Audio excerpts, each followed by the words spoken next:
thank you for joining the webinar today. This is the first of 6 Quest Bootcamp series. We're very excited that you're here. This is our topic today is how to sell integrated IT services utilizing Quest building blocks. And just so you know what's going to be happening, Adam will be giving a presentation here in a minute. After that, we'll have a chance for Q&As. So if while watching this you have any questions, feel free, put it in the chat and we will add that to the list of Q&As. And if we do not get to your question, somebody knowledgeable is going to be contacting you later and answering that question. They will be emailing you. So if you have any questions, feel free, leave them. We're happy to help. And after that, there is a gift card that will be awarded. Darcy will be doing a drawing. And yeah, so real quick, my name is Paul Burke. I co-host the Incident Report with Adam Burke every week. And it's a great podcast talking about what's happening in the channel, information that we think is helpful for everybody in the channel. So, but Adam is VP of Sales and Partnerships. Really glad you're here. Adam, how you doing? Good, Paul. Excited to be here again. Thank you, everyone who carved out the time to join us today. We conducted this series a little bit last year, 6-part series, and it was really well received, by those who attended. And we thought it'd be a good thing to update a little bit this year and roll it back to go through a couple different offerings and a couple different approaches that we have to the market. So again, thanks everyone for joining. As Paul mentioned, we will be providing a gift card at the end of the session here. If there are any questions while we're going through this, please feel free to type it in the chat. The mute buttons are also optional, I believe. If you have any questions or anything like that, please feel free to type it in. Paul will interject and we can have a dialogue around any questions you may have. So we're coming up on 3 after the hour here. I think we're just going to go ahead and jump in. So today's topic, what we're going over today, is really simplifying the complex and a little bit about how Quest goes to market. We're going to start with a little bit of our strategy and a little bit of our qualification process, how we evaluate opportunities, how we evaluate ways that we can engage and help our mutual clients. So we're going to go into a little bit of that. Big focus of complex IT sales is actually boiling it down to the simplified kind of business outcomes and objectives concepts, right? So you can get involved in some very, very complex engagements. And we're going to be talking about how to boil that down to outcome-based conversations and help clients kind of identify, how potentially we can help them. And then again, identifying pain. We're going to be going through some areas of identifying pain, identifying areas where clients might not have resources or skill sets or capabilities, and how do we plug into that to help our clients and ultimately make money. So stuff I hope everyone walks away with today is really just getting comfortable with integrated services and Quest capabilities and ways to broach that topic with your customers, right? So integrated services can mean a lot of different things to a lot of different people, and would love for everyone to be comfortable with those conversations and capabilities, walking out of today's session. And then also a big thing that we like to share in the integration and these types of engagements is understanding that no building block is a standalone offering. There's nothing in an IT environment that operates in a silo by itself without other services, capabilities, labor wrapped around it. So understanding that those opportunities that you maybe land in one area can expand to significant other opportunities. Really excited to go through revenue stacking around, hey, you start with this type of engagement, but for middle market, SMB, and enterprise accounts, there's a huge amount of opportunity for growth. And we're going to walk you through some real world examples of where we started out with one service and kind of grew into other ones, and really the accounts that can kind of accommodate that growth. So again, We're going to be going through positioning, outcome-based conversations and going through complex opportunities and multiple building blocks. So how do we get involved in complex IT sales? How did Quest get here? I think it's really important to understand a little bit about the why and a little bit about how we go to market. To understand this, this is what we believe. Not saying we're right, but this is what we believe. And when we're going into organizations, this is what we think we're dealing with the current market. So, and again, this is kind of a little bit of our thesis about how we attack the market and try to differentiate. Not breaking any news here, but there's a declining availability and competent support, right? That's people who have been supporting legacy systems are retiring. Organizations are struggling to find people who can help modernize their applications, help support their existing IT stack. People are moving around. The pandemic shifted everybody to remote. A lot of things changing the market, but at a high level, there's a lack of talent out there, especially in the SMB and middle markets, right?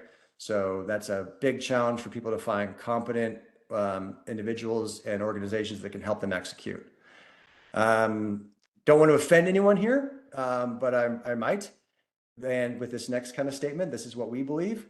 80% of the market is do-it-yourselfers, right? They're the kind of folks who believe they can go to Home Depot and talk to a person in a orange bib and go home and remodel their kitchen.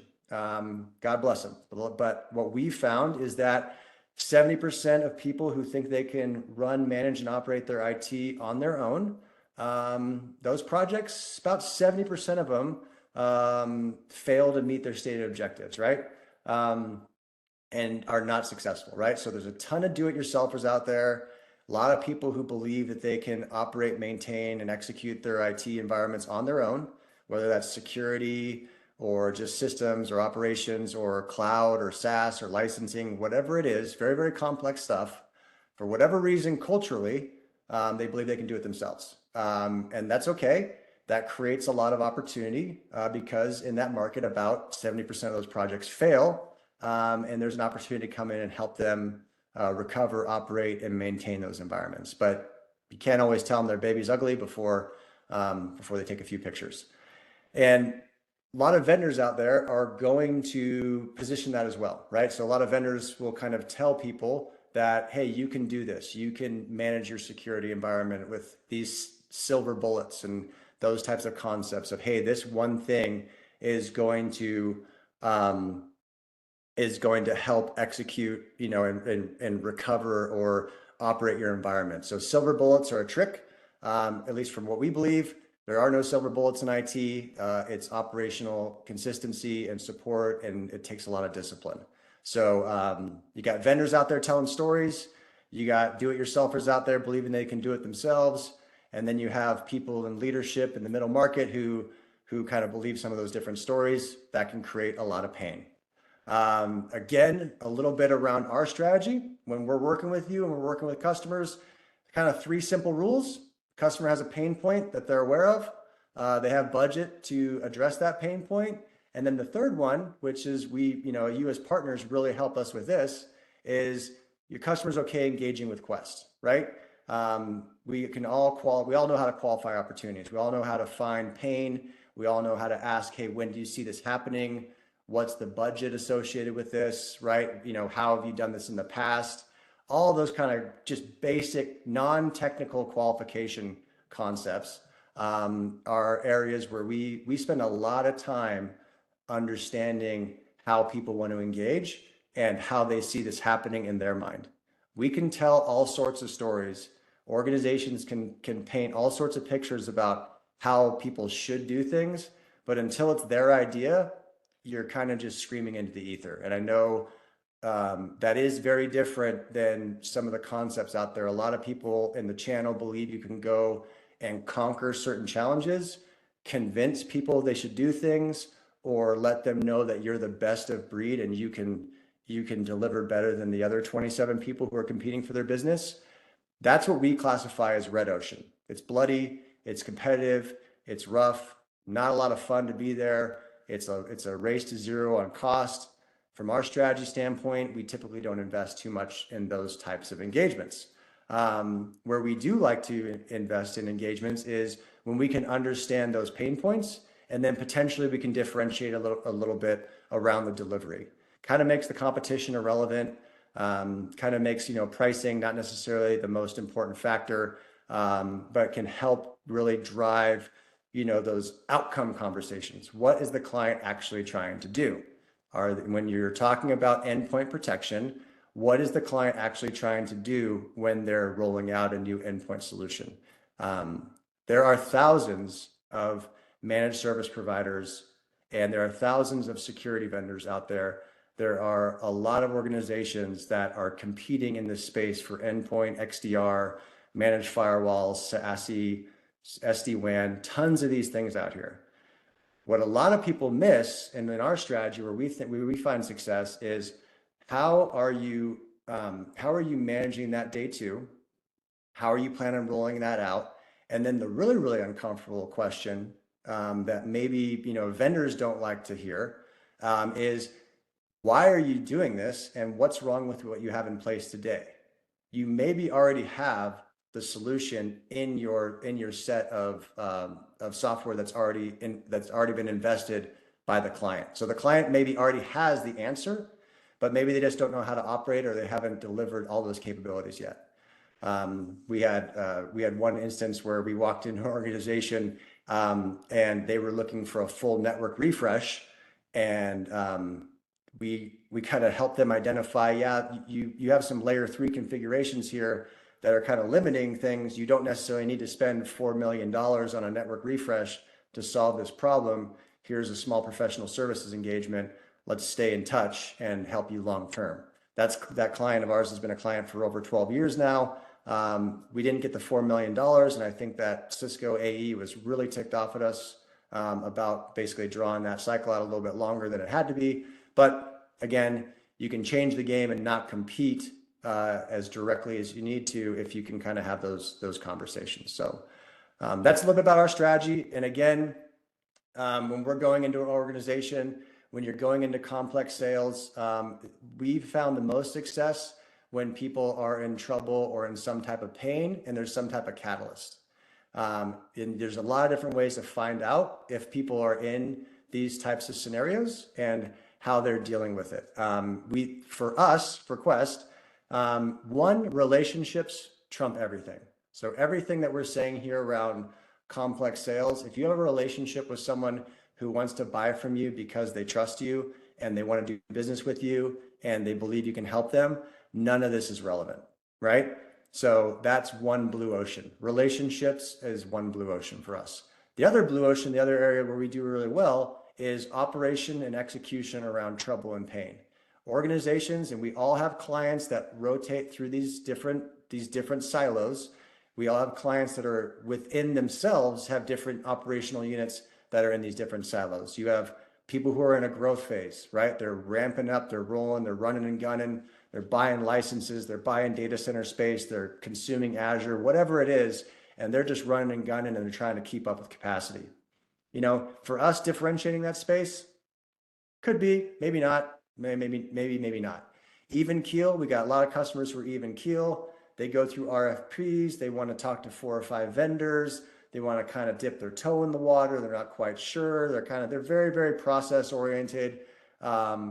If we have a relationship with those types of folks and they trust us and know us, awesome. But oftentimes even keel folks are, not necessarily a slam dunk. Then we all got overconfident folks who are just, way over their skis. They think they got it all figured out. You couldn't tell them anything that they don't already know, and they're the smartest, people in the room. Not a huge opportunity for selling complex solutions or integration projects too. They might buy some product, right? Some overconfident people and growth people, or even kill people, might buy some product, right? So if you can sell some product to them, or some switches, or some cloud space, or some storage, or some backup solutions, fantastic, all day long. But from a complex integration standpoint, tying multiple systems together, helping with a development project, or really helping them kind of with a business outcome conversation, a lot of times they're not quite ready to listen, and that's okay. wait for them to kind of cycle through, the different phases here. When we're working with clients and when we're, staying connected, because every client's going to go through this process. Every single client. Every client is going to grow. Every client's going to be even keel at some point. Even every client might be a little bit overconfident in their capabilities. And every single customer, we had 2 incident response requests just this morning while we were prepping for this call, that came in from a security standpoint.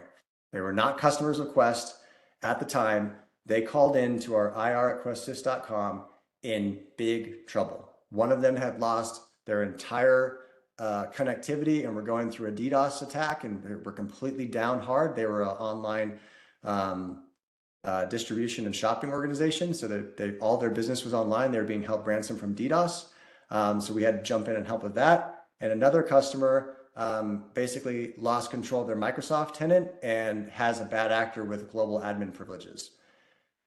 Big trouble and pain, right? 2 weeks ago, would those organizations have taken our call? I don't know. But right now, they're in trouble, they're in pain, we can help them, we can help them operate. So, and the only reason we were able to get those 2 IRs today is because we had partners who were staying in touch with those organizations and making sure that, hey, they're going through a growth cycle right now. But at some point, this customer is going to be in pain or in trouble. And I have a partner named Quest who can help them recover and restore and operate in emergency situations. So that's how we built our company. We built our company to basically stay connected and help you and your customers when they're ready to receive help. So it's a little bit different. I know it's a little bit like, this is a little foo-foo crap, Adam. What the hell are you talking about? You need to go in there and tell my customers why Quest is the best. No, that's not what we're built to do. We're built to engage with an organization when they're ready to receive help. Dan, yes, we do have our own internal IR team. Yes, absolutely. ir@questsys.com, just the letters ir@questsys.com. We'll get a team launched for you in about 15 minutes. Or if you want to call the 800 number, or there's a big red button on our website that says under attack. If you go to questsys.com and check that out, we try to make it very, very easy to communicate and launch IR services. So that's a pain that from a complex standpoint in the middle market is very, very difficult to address. There aren't a lot of folks in the middle market that know who to call or when to call when it hits the fan, right? Maybe they have cybersecurity insurance and they call them, but most cybersecurity insurance folks are worried about the logged events and who's at fault for the breach, and not necessarily as interested in recovering the business operations. So we're going to get into it a little bit later here, but there's a difference between recovering from the disaster of a cybersecurity breach and getting the business back in an operational state and cleaning the environment and giving them a greenfield kind of environment to operate from, versus getting the insurance money to pay for that business impact. So if you just call your cyber insurance folks, they're great. They're going to help you with that payment, but they're not necessarily going to have you recovered in place. So we run full IR, right? That's a pain point that, as an example, when you're talking to your customers, isn't always relevant until it's right in front of their face. We run a full, like as an example, we do run a full incident response proactive approach from a retainer standpoint.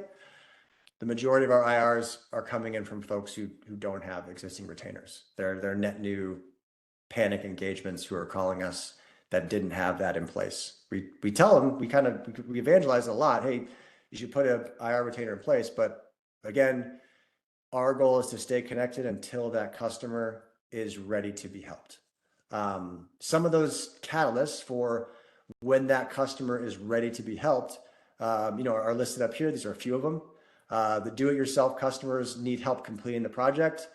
They decide to cross that river and move forward with a DLP solution, or move forward with a SD-WAN upgrade, or move forward with an application modernization project, or they're moving everything to Azure, or some type of a big lift and shift in their IT space, right? And they bought some gear maybe, they secured some cloud compute, perhaps. They, acquired some new licensing, right? They really liked the new latest and greatest XDR, MDR, SIM solution, and it was really, really cool. But maybe they get about 6 months down the road and it's not quite doing what they thought it was going to do, or they're not quite as far as they thought they needed to be. So as partners with Quest, you guys do have an opportunity to stay in touch, even if you lose that initial engagement, even if you lose that product sale. I know I have some VAR friends on here right now that are listening in that help sell Cisco, they help sell Palo Alto Networks, they help sell all sorts of different products and do a great job. But it's competitive out there. It's a little bit of red ocean in the product sales standpoint. So just know, as a partner, you might have lost that Palo Alto transaction, or maybe you lost that Microsoft transaction, or whatever it is. But if you stay close, stay connected, something's going to shift during that deployment, or during that operation, or during that ongoing support. And you have an opportunity that, with a partnership request, we can come in and layer second, day two management on something a client's already engaged or acquired. Some of our biggest partners nationally in the US bring us in just for certain aspects of delivery. Maybe just a certain monitoring a certain application, monitoring a certain feature, or just helping with the engagement. So the DIY projects, the DIY customers that are going through these different issues, they're going to come across gaps. They're going to get stuck. And we want to be there to help. And so if you stay connected with them, you can be there to help. Not to beat up again on the vendors, but it's fun.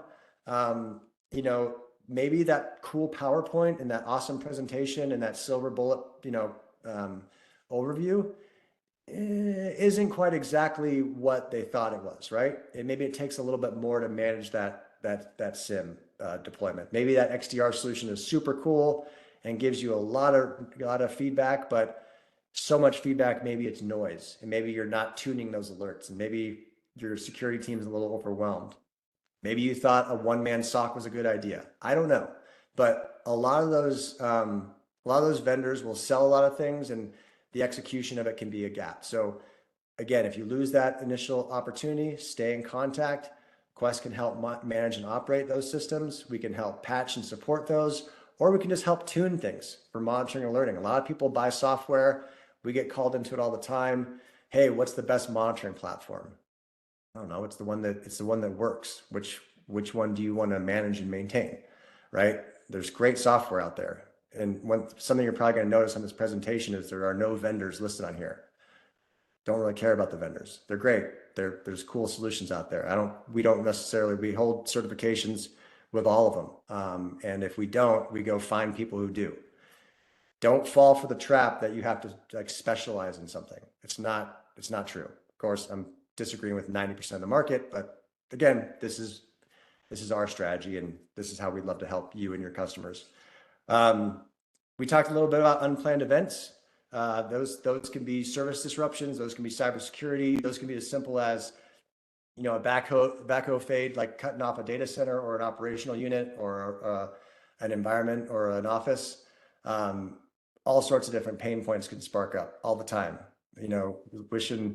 Wishing the best for the folks over there dealing with that massive earthquake in Taiwan right now. Hope everybody's doing okay. But that's an example of, out of nowhere, all of a sudden, I think it was like a 7.4 earthquake, pops off and takes down, 60% of the advanced chip semiconductor for manufacturing in a night, right? So there's going to be some pain coming from that event that just happened in Taiwan. 60% of the entire market for advanced chipsets just went offline. So there's going to be some flow down from that. Again, of course, there's a lot going on over there, and we hope everybody's doing okay. But that's an example of, out of nowhere, the world can change very, very quickly. So staying in touch with people is definitely something that you want to do, and will lead to a lot more engagement opportunities. Something that's slowed down a little bit, but it's speeding back up. We're seeing, I think, going into the next Q2, Q3 of this year, mergers and acquisitions. People are getting bought, people are getting rolled up, people are getting incorporated. We have a team that goes into the private equity world and helps with due diligence specifically around mergers and acquisitions. This can be before the acquisition. So if you're involved in the private equity world at all, or if you're working with a customer who is acquiring other organizations and you would like to be a part of that, we help with what's called due diligence and reviewing the technology platforms of the acquired organizations and mapping those to the acquiree, right? So organizations that buy other companies, they need to understand what is it going to cost to operate their technology platform and then incorporate it into the basically the holding company and their standards. That doesn't happen just overnight. There is a lot of work that goes into that, and there's a ton of opportunity in that space. So if you need help in mergers and acquisitions, due diligence, IT assessments, those are fantastic, complex challenges that there aren't a lot of organizations that can address them on a holistic standpoint. Like you might be able to help, like there are some like, carriers out there or, SD-WAN providers or aggregators that maybe can help like transition the circuits or the SD-WAN or things like that. But when you're talking about they have a G Suite tenant or a Microsoft tenant, or they're on Azure and they need to move to AWS, or they have their, on-premise applications and they have to extract their legacy applications out of their previous company's data center and move it to the cloud. Those are all huge execution gaps that that Quest, from a complex standpoint, can help put some building blocks together for them and execute against. So tons of areas to stay in touch. Staffing continues to be a huge opportunity, right? So backfilling resources or helping organizations with their with their staffing needs or temporary augmentation of their staff, huge opportunity. It's again, there's more work in the middle market than there are firms that know how to address it.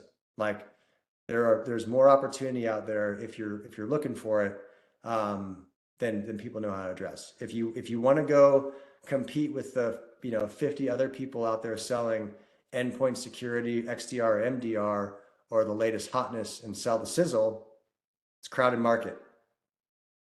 We haven't seen success there. But where we have seen success is helping organizations with those pain points and those transition points. And the only way you can do that is by staying in contact. And really, you guys are the kind of you as the partners are the stakeholders and the keystones there to staying in contact. So that's the whole reason we're here. For those of you who don't know, our partner program has been in place coming up on it's been 14 years this May, where we've built this out, and it's a 14-year overnight success. Last year we almost doubled, but before that it took a long time to build the trust in the partner community. So just sideline thought there. Very excited to have everyone who's on the call today. Just thank you very much. So from a building block standpoint, sorry for that segue there.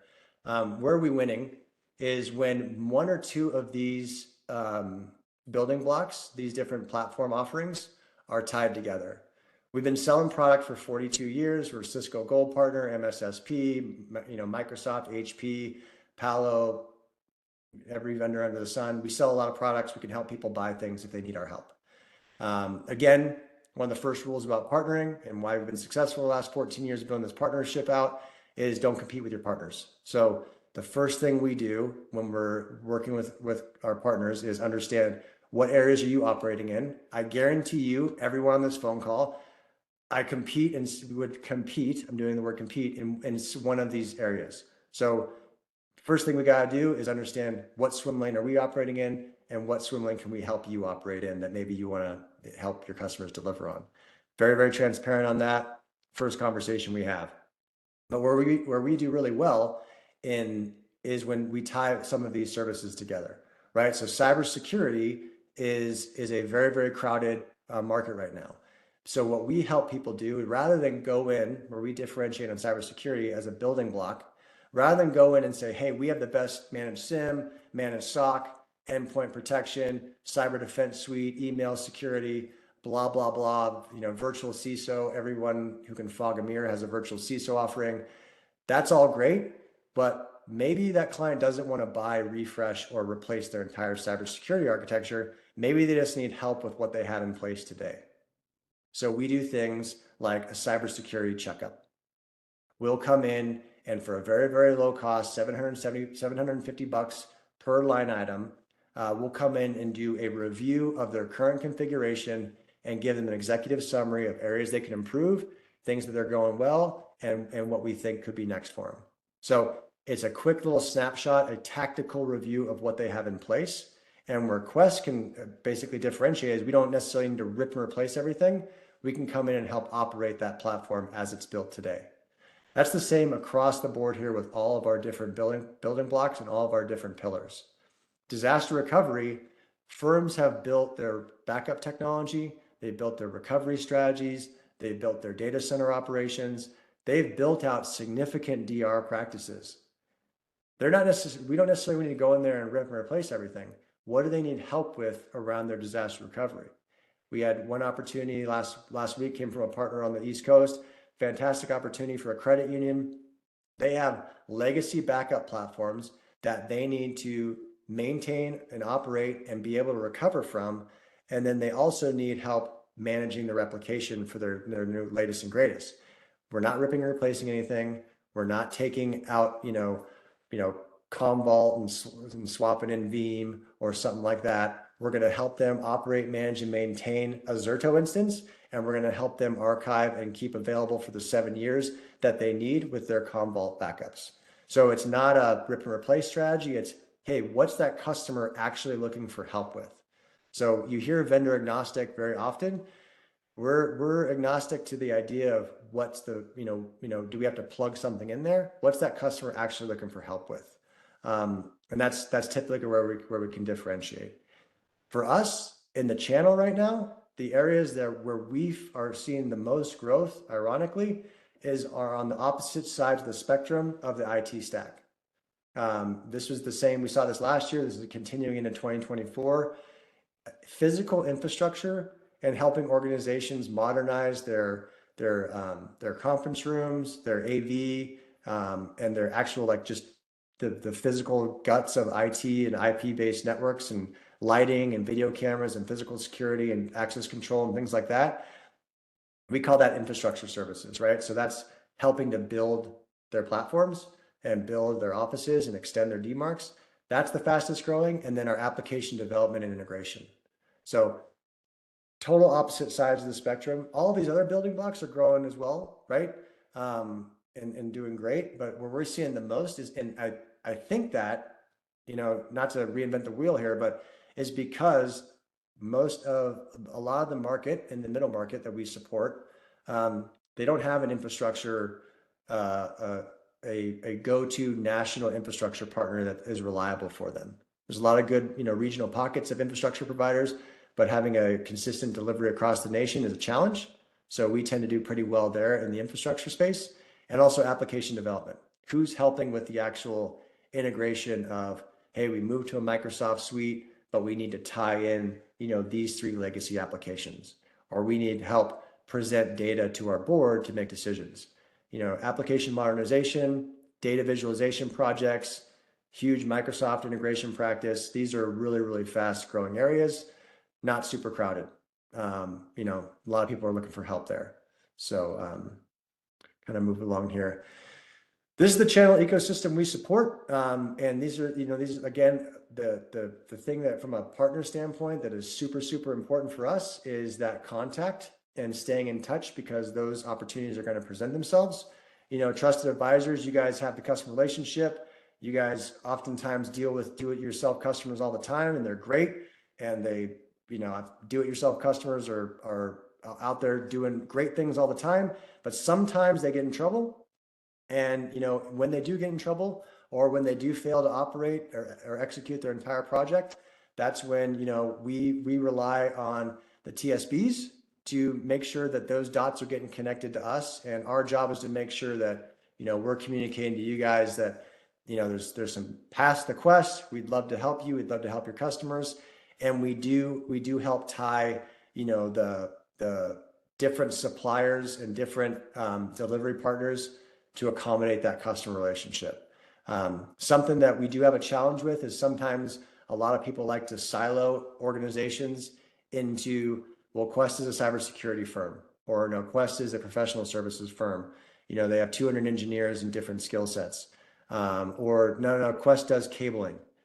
Sometimes that can be a challenge. But again, it's our job to make sure that from a building blocks perspective, we're able to, yes, we touch with one of these areas, and we can help in all of them. But that's, something we're consistently communicating. So we try to, service the entire customer as much as we can. But it does start with one or two engagements. So this is our current channel ecosystem. This is where we've been executing for the last 14 years. It's been great. It's helped us grow to a significant provider, and is our growth strategy candidly for the long term. Benefits of combining these IT and integrated services. These are kind of our top 5 reasons or top 10 reasons as far as leveraging building blocks. It's gonna simplify. One of the things we get contacted a lot is, hey, they want to do this with one vendor, right? They want someone who can help cable the solution. They want someone who can help migrate them to the data center. They want someone who can help monitor, manage, and maintain, and they want it in a streamlined, simplified process. And usually, we're transitioning to some type of an OpEx or a CapEx conversation. I think I was on a call with a partner just last week, and it was a great dialogue, but we didn't talk about technology at all. Like, we didn't talk about, is the Cisco solution better than the Palo solution, better than the Fortinet solution, better than the Microsoft? That was all secondary to the outcome conversation. And what are they trying to do? They were trying to refresh their core network, and they were trying to support a new campus that was coming online that was going to have 200 faculty and a couple thousand students. Okay, then we started talking capacity. Then we started talking about how do you want to consume it. We never talked about the technology. So the ironic thing about the more complex you get in your approach to, I hate this word, solution selling. But as you do that, the less you necessarily talk about the underlying technology sometimes. You're more talking about what's the capacity the client needs, what are they looking to do, and then how are they looking to consume it. If you can get into those conversations, the underlying technology isn't necessarily relevant as much as it would be if you're trying to convince them that this vendor is better than this vendor because you have registration with this vendor and your competitors got registration with this vendor. That's one way to do it. We would typically approach it a different way. So I was excited to share this story with everybody. This is revenue stacking. And the reason I was excited to share this story with you guys is because we hear about logos all the time, right? And everyone loves a good logo story. Everyone loves adding, a new logo. We added some cool logos over the last couple of years into our world. But there are fantastic companies. We did a search. There are over 150,000 companies in the United States that fall into this category. 150,000 that fall into this kind of, not small business, not enterprise, kind of a little bit in the middle, generating about $42 million, a ton of opportunity in this size account, right? So, no one's gonna, freak out about, at least, well, we do. I love these accounts. These are fantastic. So just as whale hunting is great. Logo hunting is great. If you want to live in the Fortune 100, Fortune 500 space, that's fantastic. We have those accounts as well, but huge opportunity in an unaddressed market for complex sales is what we think is in the middle market, and we're aggressively promoting capabilities that we think are relevant to these folks. So just a quick snapshot. This is an assisted living organization. It's on the West Coast. They have about 200 technology users, about 200 people on their staff that would, call into a help desk or ask for help or things like that. And they're supporting about 1,400 residents across a couple different communities. We got brought in originally to help with supporting their firewalls. We weren't replacing their firewalls. We weren't necessarily upgrading their firewalls. They needed help basically coming in and operating their firewalls and then transitioning them and refreshing them. So we started out with a good sized contract. No one's going to scoff at an $8,000 a month MRC contract. But there was multiple sites. We tied in some underlying carrier support, all sorts of good stuff from firewalls. But it started month 0 at $8,000 MRC. And again, this is a 200 user environment, right? They're not publicly traded. They're not, I think they have a private equity investor, but it's not like a huge brand, right? As we got further involved, we started helping out with additional services, right? So, by the third month, they had tied in our help desk service, right? And these are all things that are part of Quest service offering that we deliver. That question often comes up, hey, do you outsource your NOC? Do you outsource your SOC? Do you outsource? No, these are Quest delivered services under a Quest SLA, and they are all commissionable and tagged to the agent of record who brought us in to this opportunity. So month 3, they add on help desk, right? So if you look on the right-hand column here, we're bumping up MRC as we go. By the 6th month, we've, almost quadrupled the entire MRC, right? They needed help. They had a little bit of an issue with some endpoints, and they decided to bundle in our cyber defense suite. We didn't start with this. We didn't start with cyber defense suite. This is crowded. This is hard. This is difficult. This is tough to land. But by month 6, we'd established enough, rapport with the decision makers and the owners, and they're like, hey, you know what? Quest can help us, deliver this. So we put together a cyber defense package for them. As we continue to move in, we added managed backups. They had a couple terabytes, of backup, right? So we add 3K to MRC. So as you build through this, these building blocks, every single one of them, the middle market is paying for this kind of stuff. They're having to subscribe to it. They're having to figure out what they're going to do for their backups, right? Now, around the labor discussion that we had, right? A shortage in labor, they decided to put in a professional services talks agreement. What that is on demand, kind of the Uber for engineering.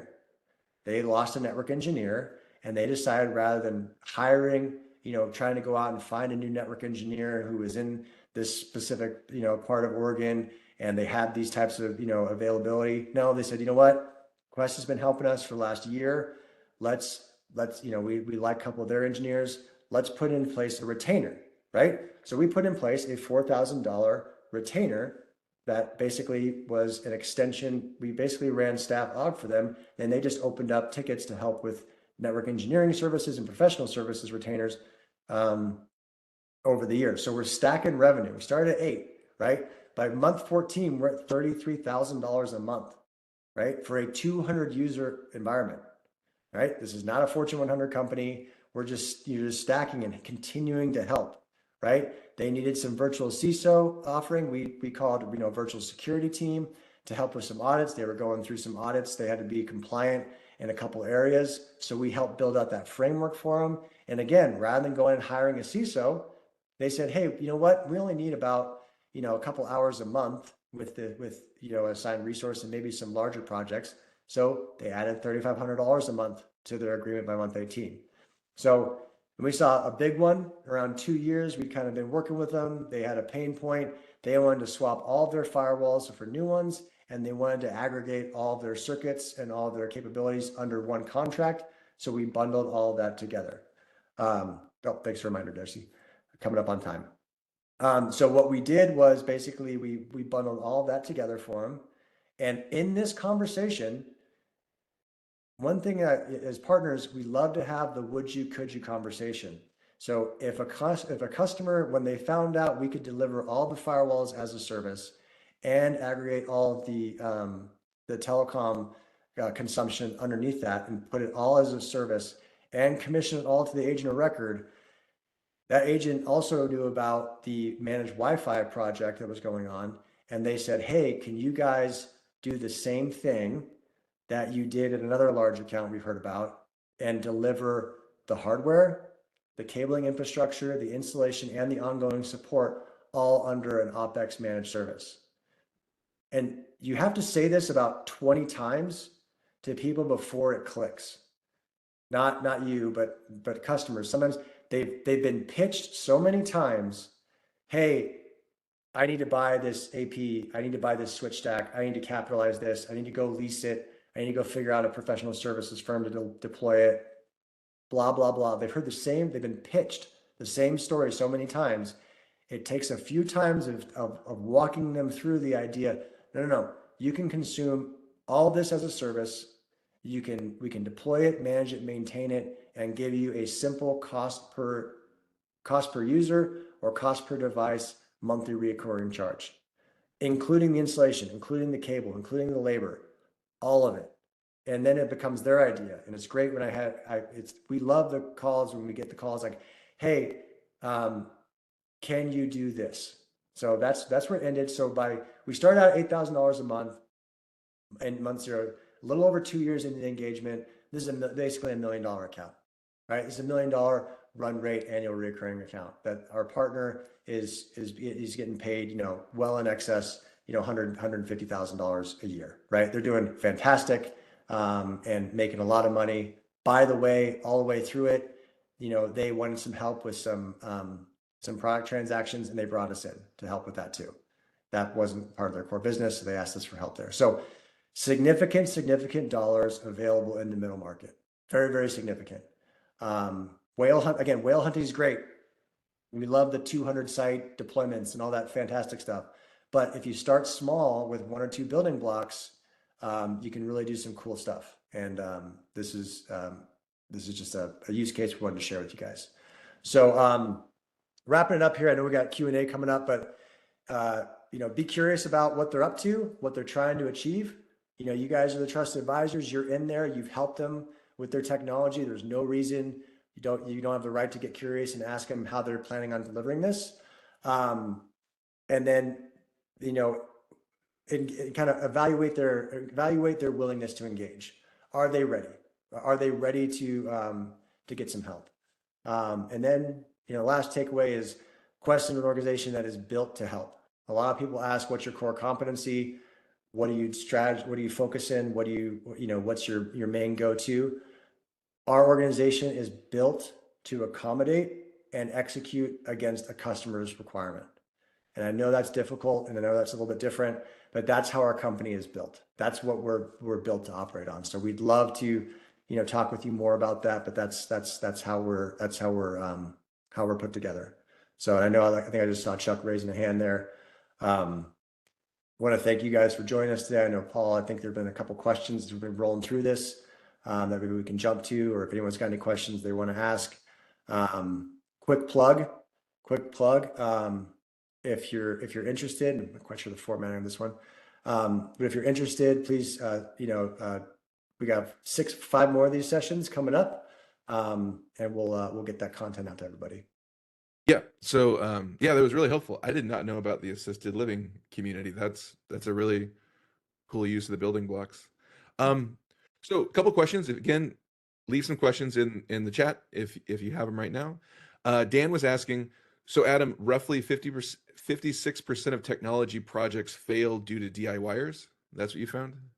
Well, it might not be due to DIYers. It could be due to a lot of things. But yeah, Okay. we can send out the reference and the link as basically a Gartner study that found that a little over 70% of IT projects failed to meet their stated objective, or 50% of the initial target rollout. So like, for example, like MDF deployment, or a managed SIM deployment, or if they have a stated objective prior to starting it, they were failing to meet those objectives within a 12-month time frame. So it's a Gartner report. We've referenced it a few times, but yeah, it's a challenge. It's a challenge. I mean, getting the project all the way across the finish line is really hard. Okay. Yeah, maybe we should send that out. James asked sending out the Gartner study would be great. So yeah, absolutely. yeah. We'll do. Also, Dan was asking, are you listed approved, or Quest, is Quest listed or approved for major insurance companies? We do, yeah. We are we've worked with Chubb, TransUnion, and a couple others. And then we also work with some MGAs as their kind of their go-to for deployments. We aren't like on the go-to body shop list if you're comparing us to like, auto insurance. They kind of all have their preferred vendors that they bring in. But again, the preferred vendors they bring in are primarily around forensics and assessing fault as opposed to recovery operations. So when you're talking to clients, really good opportunity to kind of try to share that differentiation with them. They might not hear you while you're sharing it with them. They might not want to hear you, but it's a really good thing to clarify with them. Hey, maybe check out your cybersecurity IR policies. Like, what is if you get breached? Who's helping you get back to an operational state?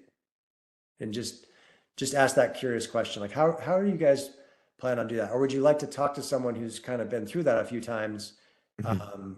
and be a little more proactive on it? But yeah, a lot of them are more in the forensic space. We can do forensics too, but most of the time people come to us needing help with isolation or rebuild Mhm. effort. Okay. So. Another great question. Does Quest support government clients? We do, yeah. So we have a federal cage code. We do work with government clients, and we also have a couple different purchasing vehicles that help support different offerings, right? So NASPO Value Point's one of them. We're on a couple other state contracts around the nation, and can help with that. So if you do need help in the government space, that is a practice that we have. Yeah, and then on our website, there's also a government capability statement that has all of our different certifications on it as well, and all of our codes. And Dan wants to know, where were you 8 months ago? I don't know. It's right Just here, Dan, and I'm curious. sorry. But the world is always changing. So I hopefully whatever opportunity we missed 8 months ago, hopefully maybe we can chat and see what's evolved. But that's the cool thing about technologies; it's always changing, and you know, there's always new opportunities as things evolve. Nice. And Adam, he gave you a smiley face. Oh, So good. All that's right. nice. Adam, you're a smart guy. I think the kids are saying it. I don't want to, I'm going to riz you up. That's what the kids are saying these days. Adam, are you a smart guy? Any quick tips for boosting confidence while selling tech services? Sorry, you cut out there for a minute. What was that? Oh, sorry. Are any quick tips for boosting confidence while selling tech services? This is a question that we've gotten in past WebEx events, so I thought it might be relevant to bring up again. Any quick tips for boosting confidence? Oh, well, from a confidence standpoint, I think everyone on this call has earned the right to ask the question. So just because, don't be afraid to ask the question if you might not know the answer. You have an amazing support team. If you're working with, our TSD partners, if you need access to engineering, or you need some backup, ask the question, and then just make sure you kind of, hey, I don't know the answer to that, but let me go find out for you. Mhm. This community is totally built to support, that type of curiosity. It's those are that's if you're afraid to, there's a great book. It's about it's called, I think it's called Getting Naked. It's I know that sounds weird, and hopefully we're not recording this part, but it's about a firm that basically was in the consulting space that had some of the largest clients in the world, and it drove all the big consulting firms nuts. So they sent a spy in to basically work there for a little while, and they found out that the big differentiator between this small consulting firm that was crushing them on their numbers and their profitability versus the big guys was they weren't afraid to ask the stupid question. Hmm. If you're in a room and you don't know the answer to something, I guarantee you there's 20 other people in that room who don't know the answer either. Don't be afraid of looking like you don't know what you're talking about. Just ask the question, and it sparks all sorts of opportunities. I mean, I can't tell you how many times just asking a simple question about, hey, you said X, Y, and Z. What does that mean? Or just what is that, when you say this is important to you, what does that mean? A lot of firms will pretend like, no, you're going to that meeting around manufacturing. You need to be a manufacturing expert. You need to do your due diligence. You need to go in there and captivate them. And you need to know exactly everything about their business. Bullshit. That's bullshit, right? That's going to keep you out from having that conversation. Get in there Mhm. and ask the question about their business. Be curious. People love to talk about their business. I mean, look at me. You ask me a question about Quest, I won't shut up for 10 hours. So, That's like, true. just be curious about it. People love to answer questions about their business if you're genuinely Mhm. curious because you want to help them. So it's a Mhm. big, yeah. Don't worry about confidence. Just ask the curious question and don't worry about it. That's a great point. And yeah, if you want to hear people ask questions, listen to our podcast. I very often don't have answers or know anything and turn to Adam for information. So you can always check us out, the Incident Report. Shameless plug for our podcast. All right, it is time for a drawing. So Darcy, if you could, Darcy's our professional drawer for the $200 gift card. Wow, thank you, Paul. Actually, I just did the random pick, and Ben Newton is our lucky winner today for the $200 gift card. Nice, Congratulations, awesome. congratulations, Ben. Good Congratulations, stuff. Ben. Ben, we'll follow up with an email after the webinar to make sure we have your correct information to send that to you. Cool. Great. Well, this was fantastic, Adam. I mean, thank you so much for sharing. Again, this is the first of 6. Our next webinar is April 17th, how to sell cybersecurity services without being an expert. So really looking forward to that. Adam, any final thoughts before we wrap it up? No, just really thank you. I know everyone's time is extremely valuable and really appreciate you sharing it with us and listening to a little bit about our capabilities and our story. And thank you very much for your partnership. We can't build or do this without you. So thank you very much, and everyone have a great day.